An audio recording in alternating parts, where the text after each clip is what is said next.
نحمدہ ونسلم ونصلی علی رسولہ الکریم اما بعد۔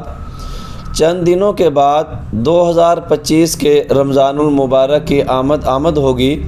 اللہ تعالی ہمیں اس رمضان المبارک کے تقاضوں اور اس کی قدر کرنے کی توفیق عطا فرمائے۔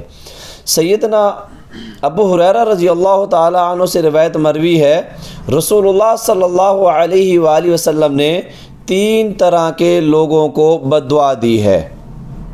سیدنا ابو ہریرہ رضی اللہ تعالیٰ عنہ فرماتے ہیں، آپ صلی اللہ علیہ وآلہ وسلم مسجد نبوی میں تشریف لائے، منبر کے پہلے زینہ پر یعنی پہلی سیڑھی پر جب اپنا پاؤں مبارک رکھا تو فرمایا آمین، جب دوسرے زینہ پر پاؤں رکھا تو پھر فرمایا آمین، جب منبر کے تیسرے زینہ پر پاؤں مبارک رکھا تو پھر فرمایا آمین۔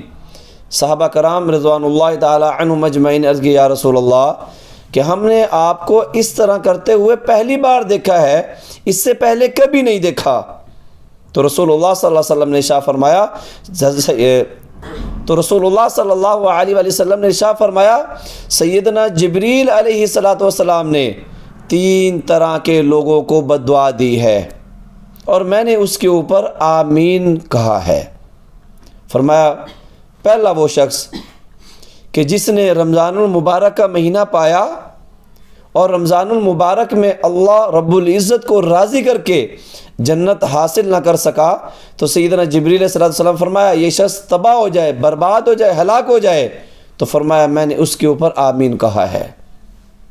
پھر فرمایا دوسری بد دعا جو جبریل علیہ السلام نے دی کہ وہ شخص تباہ ہو جائے، برباد اور ہلاک ہو جائے جس نے اپنے والدین میں سے دونوں کو یا ان دونوں میں سے کسی ایک کو بڑھاپے کی حالت میں پایا اور ان کی خدمت کر کے جنت حاصل نہ کر سکا۔ یہ جبریل علیہ السلام نے بد دعا دی، اللہ کے پیغمبر نے اس کے اوپر آمین فرمائی۔ اور تیسرا شخص جس کو سیدنا جبریل علیہ السلام نے بد دعا دی کہ وہ شخص تباہ، برباد اور ہلاک ہو جائے کہ جس کے سامنے آپ کی ذات قدسیہ کا ذکر آئے اور وہ آپ پر درود و سلام نہ بھیجے، تو اللہ کے پیغمبر نے فرمایا آمین۔ یہ 3 بد دعائیں سیدنا جبریل علیہ السلام نے دی ہیں اور رسول اللہ صلی اللہ علیہ وآلہ وسلم نے اس کے اوپر آمین فرمایا ہے۔ بد دعا دینے والے بھی عظیم المرتبت بد دعا دینے والی بھی شخصیت ذات عظیم المرتبت ہے اور اس کے اوپر آمین کہنے والی بھی ذات عرفہ اعلیٰ و برتر ہے۔